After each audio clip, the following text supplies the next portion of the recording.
హైదరాబాద్ నగరానికి బయట ఉన్న పాత కాలనీ చివర ఒక ఇల్లు ఉంది. ఆ ఇంటి ముందు ఎప్పుడూ ఒకే బోర్డు వేలాడుతూ ఉంటుంది, టు లెట్ అని. కాలనీ వాళ్లందరికీ ఆ ఇల్లు గురించి బాగా తెలుసు, కాని ఎవరూ స్పష్టంగా ఏమీ చెప్పరు. అద్దె మాత్రం అసాధారణంగా చాలా తక్కువ. అదే సైజున్న ఇళ్ల కంటే సగం ధర. అందుకే కొత్తగా ఆ ప్రాంతానికి వచ్చేవాళ్లు ఆ ఇంటిని చూసి ఆశపడతారు. కాని ఎక్కువ రోజులు అక్కడ ఎవరూ ఉండలేదని గుసగుసలు మాత్రం ఉన్నాయి. రఘు, అతని భార్య స్నేహ, వాళ్ల 6 సంవత్సరాల కూతురు మైథిలి కొత్తగా నగరానికి వచ్చారు. రఘుకి కొత్త ఉద్యోగం, బడ్జెట్ పరిమితం, పెద్ద ఇల్లు కావాలి. టు లెట్ బోర్డు చూసి యజమాని శ్రీధర్ను కలిశారు. శ్రీధర్ ముసలివాడు, అతని కళ్ళు లోతుగా ఉన్నాయి. మాట్లాడేటప్పుడు నేరుగా ఎదుటివాళ్ల కళ్లలో చూడడు. ఇల్లు చూపిస్తున్నప్పుడు అతని అడుగుల శబ్దం కూడా వినిపించలేదు.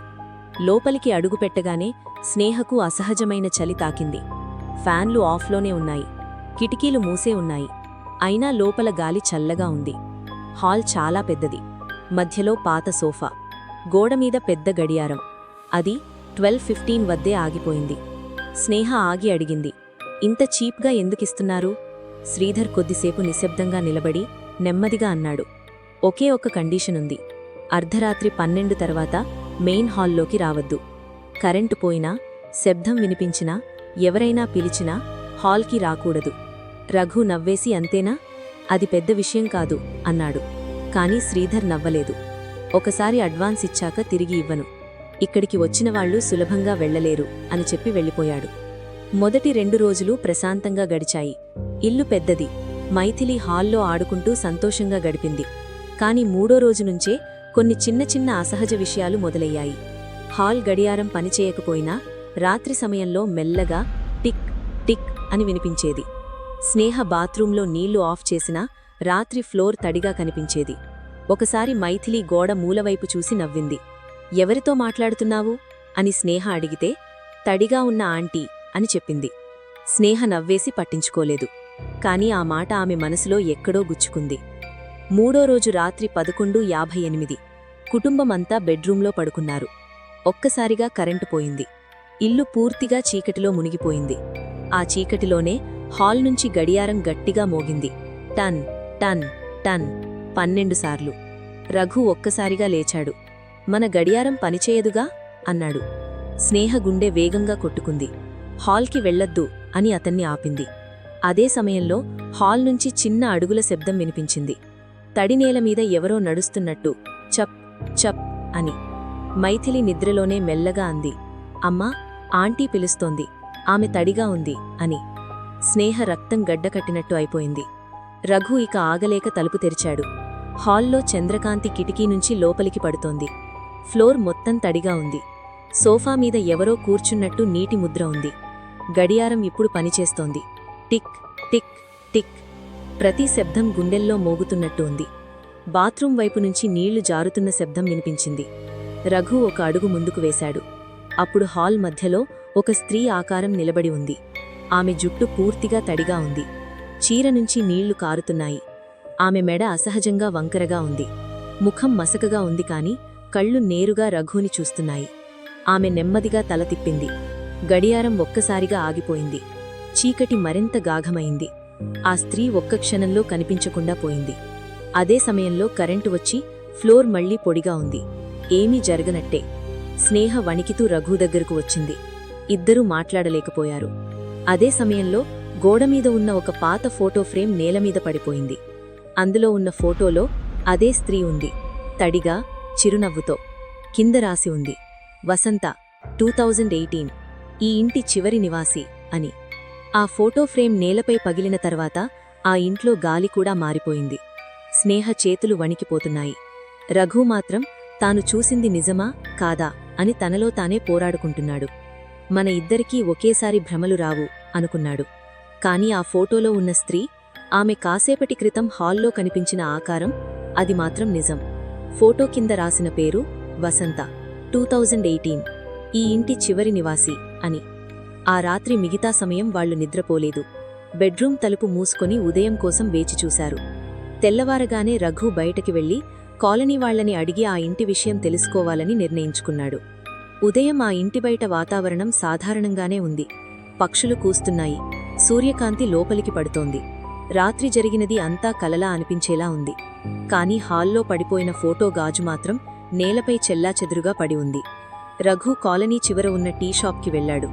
అక్కడ ఉన్న ముసలి ఆయన మొదట మాట్లాడటానికి ఇష్టపడలేదు. కాని రఘు వసంత పేరు చెప్పగానే అతని ముఖం మసకబడింది. ఆ ఇంట్లో 2018లో ఒక యువతి ఉండేది. భర్త బయట పనిచేసేవాడు. ఆమె ఎక్కువ సమయం ఒంటరిగా ఉండేది. ఒక రాత్రి కరెంటు పోయింది. మరుసటి రోజు ఆమె బాత్రూంలో మృతదేహం కనిపించింది. తల నీళ్లలో మునిగిపోయి ఉంది. కాని పోస్టుమార్టం రిపోర్ట్లో అసలు విషయం బయటపడలేదు. ఆత్మహత్య అని రాసేశారు. కాని కాలనీ వాళ్లకి తెలుసు ఆమె చనిపోయిన సమయం 12:15 అని. రఘు గుండె ఒక్కసారిగా బిగుసుకుంది. అదే సమయం హాల్లో గడియారం ఆగిపోయి ఉంది. ఆ రాత్రి మళ్లీ వచ్చింది. స్నేహ వెళ్లిపోదామని పట్టుబడింది. అడ్వాన్స్ పోయినా పర్వాలేదు, మన ప్రాణాలు ముఖ్యం అని. కాని రఘు లోపల ఎక్కడో ఒక సందేహం, ఒక కోపం అన్నీ కలిసిపోయాయి. ఏదో నిజం దాగి ఉంది, అది తెలుసుకోవాలి అనుకున్నాడు. 11:55కి వాళ్లు బెడ్రూంలో కూర్చున్నారు. ఈసారి తలుపు లాక్ చేయలేదు. 12 అయింది. కరెంటు పోయింది. చీకటి మళ్లీ ఇంటిని కప్పేసింది. గడియారం మళ్లీ మోగింది. టన్ టన్ టన్ 12 సార్లు. 12:15 దగ్గర పడుతోంది. హాల్ నుంచి మళ్లీ నీళ్లు జారుతున్న శబ్దం, గజ్జల చప్పుళ్ళు. మైథిలి నిద్రలో నవ్వుతోంది. ఆంటీ వచ్చింది అని మెల్లగా అంది. స్నేహ గట్టిగా కేకలు వేసింది. ఈసారి రఘు తలుపు తెరిచి నేరుగా హాల్లోకి నడిచాడు. హాల్ మధ్యలో నీళ్లు చేరి చిన్న చెరువులాగా ఉన్నాయి. గడియారం ముళ్ళు కదులుతున్నాయి. 12:14, 12:15. అదే క్షణంలో బాత్రూం తలుపు బిగ్గరగా మూసుకుంది.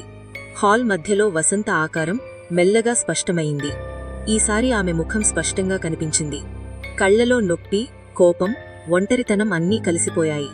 ఆమె గొంతు గరగరగా ఉంది. నన్ను వదిలి వెళ్ళిపోయాడు. నేను ఒంటరిగా చచ్చాను. ఈ ఇంటి గడియారం నా సమయంతోనే ఆగిపోయింది అని గుసగుసలాడింది. ఒక్కసారిగా ఆమె చూపు మైథిలి గదివైపు తిరిగింది. ఇక్కడ ఒంటరిగా ఉన్నవాళ్లే నా వెంట వస్తారు అంది. రఘు వెంటనే అర్థం చేసుకున్నాడు. వసంత ఒంటరితనంతో చనిపోయింది. ఈ ఇంట్లో ఎవరైనా ఒంటరిగా ఉన్నప్పుడు ఆమె ప్రత్యక్షమవుతోంది. మేము కలిసి ఉన్నాం, మేము ఒంటరిగా లేము అని రఘు గట్టిగా అరిచాడు. అతను స్నేహ చేతిని పట్టుకున్నాడు. స్నేహ మైథిలిని గట్టిగా కౌగిలించుకుంది. వాళ్లు ముగ్గురూ హాల్ మధ్యలో నిలబడ్డారు. గడియారంలో ముళ్ళు గట్టిగా తిరగడం ప్రారంభించాయి. గాలి బలంగా వీచింది. నీళ్లు చుట్టూ ఎగిరాయి. వసంత ముఖం ఒక్కసారిగా వంకరగా మారింది. ఎవరైనా ఒంటరిగా ఉండాలి, లేదంటే నేను వెళ్లలేను అని కేకవేసింది. అప్పుడే ప్రధాన తలుపుని గట్టిగా కొట్టిన శబ్దం వినిపించింది. శ్రీధర్ బయట నిలబడి ఉన్నాడు. అతని ముఖం భయంతో తెల్లబడింది. తలుపు తెరువండి అని అరుస్తున్నాడు. రఘు తలుపు తెరిచాడు. శ్రీధర్ లోపలికి వచ్చి హాల్లో ఉన్న నీళ్లు చూసి దిగ్భ్రాంతి చెందాడు. ఇది ఆగదు. ప్రతిసారీ ఒక కుటుంబం వస్తుంది. కొద్ది రోజుల్లో ఎవరో ఒకరు మాయమవుతారు. అందుకే అడ్వాన్స్ తిరిగి ఇవ్వను. ఎవరూ ఇక్కడ ఎక్కువ రోజులు ఉండకూడదు అనుకున్నాను అని ఏడుస్తూ అన్నాడు. వసంత ఆకారం అతని వెనుక ప్రత్యక్షమైంది. నన్ను ఇక్కడే బంధించారు అని గట్టిగా అరిచింది. శ్రీధర్ కుప్పకూలిపోయాడు. అతడే వసంత భర్త. ఆ రాత్రి జరిగిన నిజాన్ని దాచిపెట్టాడు. ఆమె చనిపోయిన తర్వాత ఇల్లు అమ్మలేక అద్దెకు ఇచ్చాడు. 12:16 అయింది. గడియారం ఒక్కసారిగా పగిలిపోయింది. నీళ్లు ఆగిపోయాయి. వసంత ఆకారం మెల్లగా మసకబడింది. ఆమె చివరిసారి మైథిలి వైపు చూసి మృదువుగా నవ్వింది. ఒంటరితనం నన్ను చంపింది, మీరు కలిసి ఉండండి అని ఎర్రటి కళ్లతో భయంకరంగా నవ్వి వెంటనే గాలిలో కలిసిపోయింది. ఉదయం ఆ ఇల్లు పూర్తిగా నిశ్శబ్దంగా ఉంది. గడియారం నేలపై పగిలిపోయింది. నీటి చుక్కలు లేవు. శ్రీధర్ కనిపించలేదు. అతని కారు మాత్రం బయట ఉంది. పోలీస్ కేస్ మళ్లీ ఓపెన్ అయింది. కాని రఘు కుటుంబం అక్కడి నుంచి వెళ్లిపోయింది. అడ్వాన్స్ తిరిగి రాలేదు. కాని వాళ్లు సురక్షితంగా బయటపడ్డారు. ఇప్పటికీ ఆ ఇంటి ముందు టూలెట్ బోర్డు వేలాడుతూ ఉంటుంది. అద్దె తక్కువగానే ఉంటుంది. కొత్త కుటుంబాలు చూస్తాయి. యజమాని మళ్లీ కనిపిస్తాడు. ఒక కండీషన్ చెప్తాడు. అర్ధరాత్రి 12 తర్వాత మెయిన్ హాల్లోకి రావద్దు అని. ఎందుకంటే ఆ గడియారం ఇప్పటికీ 12:15 మధ్య ఆగితోతూ ఉంటుంది. మన దెయ్యాల కథల ఛానల్ని అందరూ తప్పకుండా సబ్స్క్రైబ్ చేసుకోండి. మీకోసం ఇలానే మరిన్ని దెయ్యాల కథలతో మీ ముందుకు వస్తూనే ఉంటాను.